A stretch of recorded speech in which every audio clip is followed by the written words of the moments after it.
Estão felizes? Amém? Queridos, é da vontade de Deus que eu e você cresçamos. Posso ouvir um amém? É da vontade de Deus, queridos, e é projeto de Deus para as nossas vidas, que a gente avance, que a gente cresça, que de alguma forma Deus nos leve à maturidade. E Deus vai conduzindo a nossa vida a isso. Olha o que Provérbios capítulo 4, verso 18 nos fala. Provérbios 4:18. Olha que interessante o que essa palavra nos fala.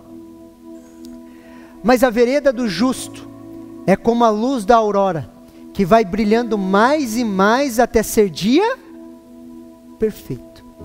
Queridos, a vereda do justo, queridos, ela vai raiando mais e mais até se tornar dia perfeito. Eu e você, nós estamos a caminho do dia perfeito.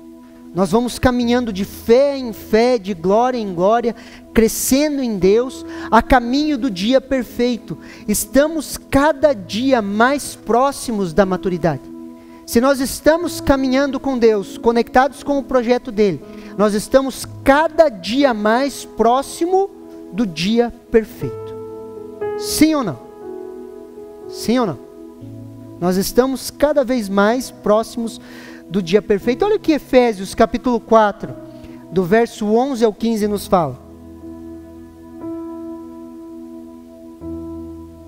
Efésios capítulo 4, do 11 ao 15. Ele mesmo concedeu uns para apóstolos, outros para profetas, outros para evangelistas e outros para pastores e mestres, com vista ao aperfeiçoamento dos santos para o desempenho do seu serviço, para a edificação do corpo de Cristo, até que todos cheguemos à unidade da fé, do pleno conhecimento do Filho de Deus, do estado de pessoa madura e à medida da estatura da plenitude de Cristo, para que não sejamos mais como crianças arrastados pelas ondas e levados de um lado para o outro por qualquer vento de doutrina, pela artimanha das pessoas que pela astúcia com que induzem ao erro, mas seguindo a verdade em amor, cresçamos em tudo naquele que é o cabeça, Cristo Jesus. Amém? Queridos, Deus estabelece os 5 ministérios na igreja, queridos. Os 5 ministérios não são 5 pessoas na igreja, são 5 nuvens ministeriais que nós somos tocados por ela. Quando a governança da igreja é estabelecida, você é tocado pelo ministério apostólico, você é tocado pelo ministério profético, pastoral, de mestre, o evangelista. Eles vão tocando, queridos, em uma nuvem na igreja, aonde vai levando cada crente, queridos, ao quê? Ao aperfeiçoamento. Então, quando os 5 ministérios são estabelecidos, queridos, o objetivo deles é o aperfeiçoamento dos santos, a edificação do corpo de Cristo, até que todos cheguem à unidade da fé, ao pleno conhecimento do Filho de Deus. Tudo isso fala do quê? De avanço, de crescimento. Por que nós investimos tempo, por exemplo, na Academia do Reino? Para que as pessoas sejam aperfeiçoadas através do ministério de ensino, para que a gente entenda o encaixe perfeito que Deus colocou nas nossas vidas. Cada crente vai fluir em um dos ministérios. Fala um amém aí. Cada crente vai fluir em um ministério, e nós, queridos, estamos em um tempo ímpar da igreja, aonde a igreja, queridos, no mundo, ela está saindo de pastores e mestres para apóstolos e profetas. Por muito tempo, queridos, não se falava no ministério apostólico e no profético. Quando você fala em qualquer meio, queridos, pentecostal ou mais tradicional, todos vão aceitar o ministério evangelístico, todos vão aceitar o ministério pastoral, todos vão aceitar o ministério de ensino. O rolo está no apostólico e profético. Escondemos isso durante anos, ou não tínhamos entendimento disso durante anos na igreja. A igreja está em uma transição de pastores e mestres para apóstolos e profetas. Quando nós estabelecermos isso como igreja, queridos, entendermos isso, o fundamento dos apóstolos e dos profetas, nós vamos construir uma igreja com mentalidade apostólica, fluindo no dom profético, queridos, nas manifestações proféticas, e nós vamos trazer um avivamento sobrenatural aonde estiver. Só que para isso, queridos, cada um de nós precisa avançar. Por quê? Porque os 5 ministérios nos tocam, nos aperfeiçoam para o outro, para que nós possamos exercer o nosso ministério. Sim ou não? Para o aperfeiçoamento dos santos, para a obra do ministério, para que a gente possa entender qual é o nosso encaixe. E assim nós vamos avançando. Faz sentido para você? Tudo isso, queridos, fala de avanço. E deixa eu dar uma boa notícia para você. Você nunca esteve tão preparado como hoje para cumprir o propósito de Deus para a sua vida. Hoje, queridos, é o dia. Pastor, mas eu errei tanto lá atrás. Queridos, tudo que você errou, hoje, queridos, te traz um preparo. Sim ou não? Te traz um preparo. Quando não abordamos os processos, queridos, nós estamos crescendo. Entre erros e acertos, permanecemos no propósito. E todas as coisas, elas vão cooperando para o nosso bem. Por isso, queridos, estamos mais preparados hoje do que ontem. Fala um amém para mim achar que você está acreditando. Estamos crescendo, sim ou não? Quando você olha para a história, queridos, você olha Thomas Edison, queridos, uma vez questionaram para ele por que ele não tinha nenhum avanço na invenção da lâmpada. E olha que interessante que ele falou. O quê? Não avançamos um só passo? Avançamos 700 passos rumo ao êxito. Sabemos de 17 coisas que não deram certo. Estamos para além de 700 ilusões que mantínhamos anos atrás e que hoje não nos ilude mais. E isso você chama de perca de tempo? Ele tinha tentado 700 vezes e estava dando errado. Os caras falaram, você está perdendo tempo. Ele falou, 700 vezes eu vi de como não fazer. Eu estou cada vez mais próximo de acertar. E acertou. Sim ou não? Por isso, queridos, decida avançar. Não pare. Não pare. Olha o que Tiago, capítulo 1, do verso 5 ao 8 nos fala.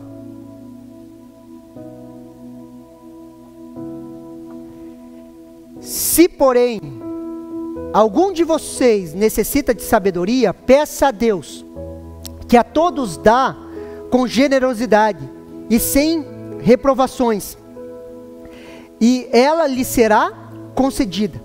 Peça, porém, com fé, em nada duvidando, pois o que duvida é semelhante à onda do mar, impelida e agitada pelo vento. Que uma pessoa dessa não pense que alcançará do Senhor alguma coisa, sendo indecisa, inconstante em todos os seus caminhos. Queridos, para avançarmos, nós precisamos de sabedoria. Sim ou não? Olha o que o verso 5 de Tiago, capítulo 1, nos fala. Se, porém, algum de vocês necessita de sabedoria, peça a Deus, que dá com generosidade, sem reprovação, e ela lhe será concedida. Qual a área da sua vida você precisa avançar? Qual a área da sua vida você precisa de sabedoria?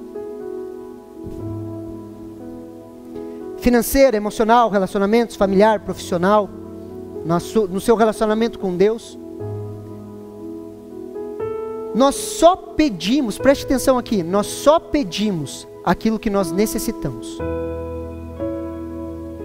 Nós só pedimos aquilo que nós temos falta, necessidade. Se, porém, algum de vocês necessita de sabedoria. Posso abrir um parênteses aqui? Quem não necessita, queridos? A pergunta do apóstolo, queridos, é provocativa. Se alguém, porém, precisa de sabedoria, queridos, enquanto eu acho que eu posso, que eu consigo fazer pela força do meu braço, eu não vou ver uma necessidade para que eu possa pedir. Sabe por que muitas vezes nós fracassamos? Para que Deus esfregue na nossa cara assim que a gente não consegue sozinho. A gente fracassa, daí a gente reclama com Deus, a gente nunca conversou com Deus a respeito do assunto, e Ele vem e esfrega na nossa cara assim, você não vai conseguir sozinho. Só que enquanto a gente estiver fazendo na força do nosso braço, queridos, nós não encontramos necessidade de pedir sabedoria a Ele. Olha o que Juízes capítulo 7, verso 20 nos fala. O Senhor disse a Gideão: é demais o povo que está com você, para que eu entregue os midianitas na sua mão. Israel poderia se gloriar contra mim, dizendo: a minha própria mão me livrou.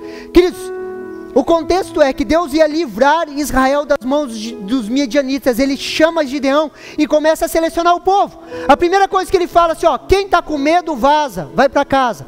Se levantou a galera e foi embora. Daí Deus falou para Gideão, leva o resto desse povo e faz ele beber água. Aquele que beber água como um cão, se abaixar assim, tomar água como um cão, manda embora. Aqueles que pegarem água com a concha das mãos, esses ficam. Ficaram 300 homens, queridos, contra um grande exército. Sabe por que Deus fez isso? Para não correr o risco, queridos, de os israelitas ganharem a guerra e falarem o quê? Foi pela minha própria força que nós derrotamos os medianitas. Sabe por que Deus nos esmaga assim, queridos? Nos esmaga mesmo, a ponto de você falar assim, não tenho mais força. Para que quando você romper em alguma área, você não possa dizer, fui eu. Aleluia, sim ou não?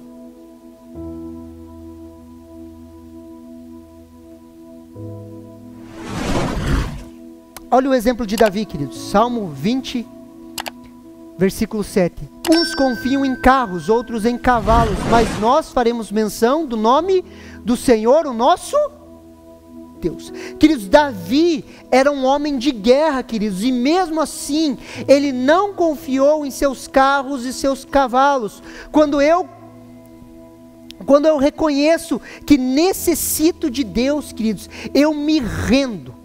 E quando eu me rendo, eu peço. Confesso que não consigo sozinho. A sabedoria, queridos, é muito mais do que informação. Eu e você, nós vivemos na era da informação. Qualquer coisa, queridos, que você for fazer, a pessoa vai lá, dá um Google, ele já tem uma resposta. Agora o Google tem uma IA junto com ele, aparece o resumo ainda. Então sobre qualquer coisa você vai conversar. Às vezes você vai conversar sobre Bíblia, queridos. A pessoa viu 2 podcasts, ela acha que sabe a Bíblia. É uma geração com muita informação e pouca profundidade. É tipo uma poça d'água grande assim. Sim ou não? E sabedoria é muito mais do que informação. A sabedoria nos leva a águas profundas, queridos. Nós, queridos, sabemos muito sobre muitos assuntos, mas com pouca profundidade. Eleição é engraçado, se for falar sobre política, todo mundo é um cientista político na época da eleição. Sim ou não? Todo mundo sabe algo que é extremamente complicado de se entender. Que existe gente que estuda 20 anos, queridos, para entender, queridos. Não é verdade? Sim ou não? Daí nós entramos naquela porta do inferno que eu ensino vocês. Eu já sei. 2 portas do inferno na minha teologia. Não dá nada e eu já sei. Falou eu já sei, vai para cá aqui, ó, porta do inferno. Pastor, isso aí não dá nada, vai para cá também, porta do inferno. Quantas vezes, queridos, Deus quer falar conosco e nós já sabemos. Quantas vezes alguém aqui em cima vai ler um versículo e você na sua cabeça, você fala assim, já sei o que está escrito. Ele vai falar isso, isso, isso. Eu já sei, nasci na igreja. Deus quer derramar sabedoria, queridos, para avançarmos, mas nós já sabemos. Olha o que Jeremias 33:3 nos fala. Clama a mim e responder-te-ei, anunciar-te-ei coisas grandes e firmes que não sabe. Nós não sabemos. O não saber é bom, queridos. Fala um amém aí. O não saber é bom. Existem coisas que nós não sabemos. Existe uma sabedoria superior à minha e à sua, em todas as áreas da vida. Queridos, você acha que nós já amadurecemos tudo que nós precisamos amadurecer nos nossos relacionamentos? Será que a gente amadureceu tudo que a gente precisava amadurecer no entendimento do que é a igreja? Será que nós amadurecemos tudo que nós precisávamos amadurecer sobre o conhecimento de Deus, sobre o louvor com relação a Deus, sobre a prestação de culto, sobre a palavra de Deus? Será que nós já amadurecemos tudo? Não! Existem muito mais coisas para serem descobertas. Existe uma sabedoria maior que a minha e a sua frustração. Queridos, Pedro havia pescado a noite toda e não havia pegado um peixe sequer, queridos. Uma noite inteira de perca e frustração, sem avançar 1 milímetro, queridos. A noite inteira trabalhando duro. A sabedoria do alto vem e fala o quê? Ei, lança a rede do outro lado. Algo que era ilógico, queridos, para pescadores profissionais. Algo que não fazia sentido nenhum para eles. E naquela noite, naquela manhã, houve um grande avanço. O choro pode durar uma noite, mas a alegria ela vem pela manhã. Queridos, é tempo de avançar. O dia está raiando nas áreas escuras das nossas vidas. Fala um amém aí. A sabedoria, queridos, é o conhecimento posto em prática. Para avançarmos precisamos mais do que o conhecimento, precisamos aplicar esse conhecimento. Assim como Pedro ouviu e aplicou o conceito da praxis romana, da teoria mais a prática. Teoria mais prática. Olha o que Tiago 1:22 nos fala. Sejam praticantes da palavra, não somente ouvintes, enganando a vocês mesmos. Aquilo que nós vamos descobrindo, nós vamos praticando. Então vamos lá. Para avançarmos, precisamos de sabedoria. Para ter sabedoria, nós precisamos pedir. Para pedir, nós precisamos reconhecer que nós temos necessidades, que nós precisamos. Parece simples na teoria, só que na prática nós somos extremamente orgulhosos. Eu dou o meu jeito. Você nunca pensou assim? Eu vou dar o meu jeito. Quantas vezes, queridos, nós não pedimos sabedoria para dificuldades que nós temos da vida? E nós pensamos, eu dou o meu? Sempre foi assim, uma hora resolve. Queridos, peça a Deus que Ele derrama sabedoria sobre nós. Sim ou não? Só que precisamos pedir com fé. Olha o que Tiago, capítulo 1, do verso 6 ao 8 nos fala. Peça, porém, com fé, em nada duvidando, pois o que duvida é semelhante à onda do mar, impelida e agitada pelo vento. Que uma pessoa dessa não pense que alcançará do Senhor alguma coisa, sendo indecisa e inconstante em todos os seus caminhos. Precisamos, queridos, romper com a dúvida. Precisamos acionar o modo fé. Eu e você vivemos por fé, sim ou não? E a fé é a certeza e a convicção, queridos, que Deus nos ouve. Os céus estão abertos sobre as nossas vidas em Cristo Jesus. Todas as vezes que levantamos os nossos olhos para os céus, todas as vezes que oramos, Deus nos ouve. Isso é fé. Fé é crer que tem alguém do outro lado ouvindo. por mais que você não sinta nada. Pastor, eu não estou sentindo nada, queridos. Não fomos chamados para sentir. O sentir é um plus, um bônus. Fala um amém aí. É um plus assim. Mas creia, queridos, nas suas dificuldades, queridos. Existe um Deus te ouvindo. Olha o que essa palavra indecisa e inconstante, ela nos fala. Indecisa, de mente dupla, vacilante, incerto, duvidoso, de interesse dividido. E a palavra inconstante é instável, inconstantes, dessossegado. Quando somos indecisos, inconstantes, queridos, nós somos mornos, nem quente e nem frio. E a fé é a certeza, e a fé é a convicção de que Deus está conosco. E essa fé, queridos, nos leva a avançar. A fé é ativa, nos tira da inércia, nos faz caminhar. A fé, queridos, ela nos faz nos mover. Nós precisamos quebrar alguns conceitos. Às vezes a gente acha que esperar em Deus é não fazer nada. Ah, pastor, estou esperando em Deus e não está se movendo, não está fazendo nada. Olha que interessante, queridos. Atos capítulo 16, do verso 5 ao 6. Olha que interessante, queridos. Assim, as igrejas eram fortalecidas na fé. Dia a dia aumentavam em número. E percorreram a região de Frígio da Galata, tendo sido impedidos pelo Espírito Santo de pregar a palavra na província da Ásia. Queridos, Paulo estava na sua viagem missionária. Ele estava caminhando, repete assim comigo, caminhando. Ele estava caminhando, queridos, e ele estava indo em direção à província da Ásia. E ele foi impedido. Olha que interessante. Paulo não estava parado.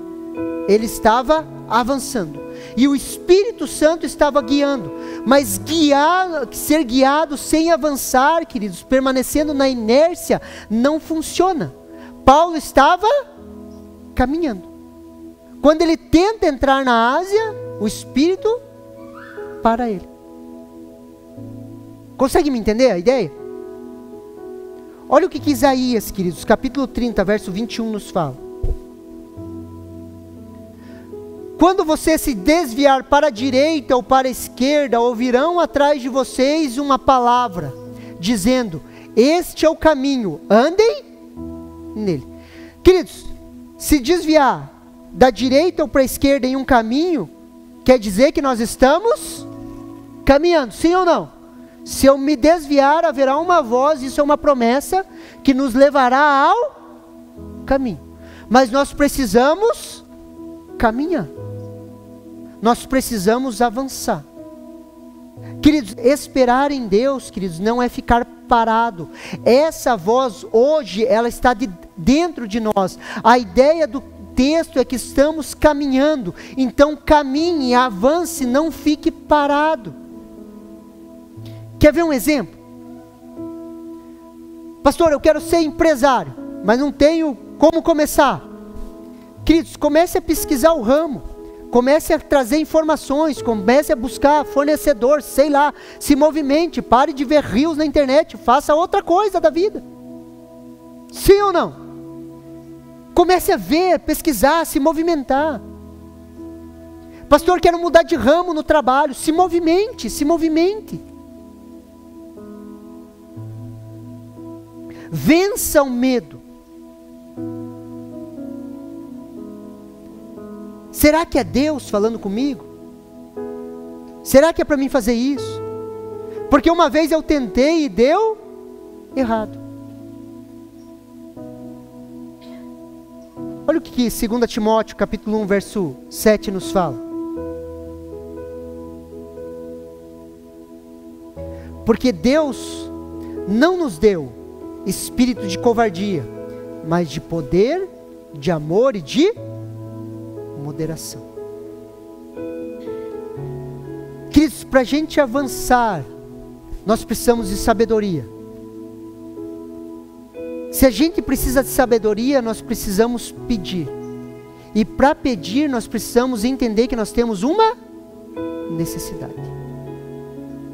Deus, queridos, projetou a nossa vida para que a gente avance.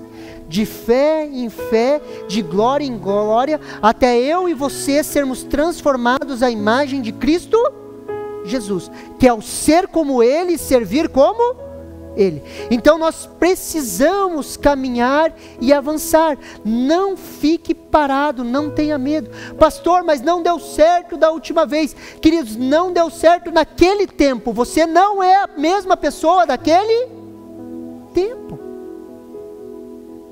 Sim ou não? Vamos avançar? Você recebe essa palavra no seu coração? Vamos nos colocar em pé, queridos. Vamos.